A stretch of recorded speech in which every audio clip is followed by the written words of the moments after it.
प्रणाम, मैं एक्टर ऋषभ राजपूत। और बहुत खुशी की बात है कि पावर स्टार पवन सिंह की वाइफ ज्योति सिंह काराकाट क्षेत्र में जा रही हैं अपना वोट मांगने के लिए पवन सिंह के लिए, और सबसे मिल रही हैं। चाची, दादी, अम्मा सबसे मिलके आशीर्वाद बुआ फूफा से ले रही हैं और काराकाट की जनता से अपील कर रहे हैं कि कैंची निशान पर मोहर लगाकर पावर स्टार पवन सिंह को विजयी बनाइए। तो ज्योति सिंह मैदान में उतर चुकी हैं फाइनली, और हर जगह पे जाके वोट मांग रही हैं।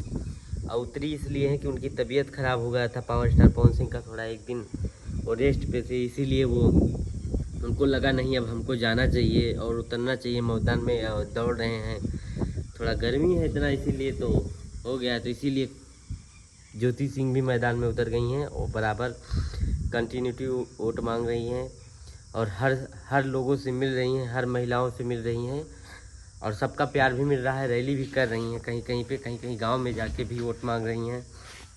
तो ये सब देख के बहुत खुशी मिल रहा है और मेरा बस यही है दुआ ऊपर वाले से कि पावर स्टार पवन सिंह की जीत हो।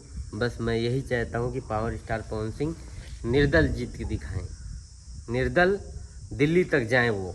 बस मैं यही चाहता हूँ कि निर्दल वो दिल्ली तक पहुँचें और उनकी जीत हो। और कुछ ज़्यादा कहना नहीं है, छोटा वीडियो बनाना है, ज़्यादा बनाना नहीं है, क्योंकि मतलब कुछ है नहीं। चुनाव 1 तारीख को काराकाट की जनता से मेरा यही अपील है कि 1 तारीख को जाकर कैंची निशान पे 12वें नंबर पर मोहर लगाकर भारी मतों से विजयी बनाएं पावर स्टार पवन सिंह को।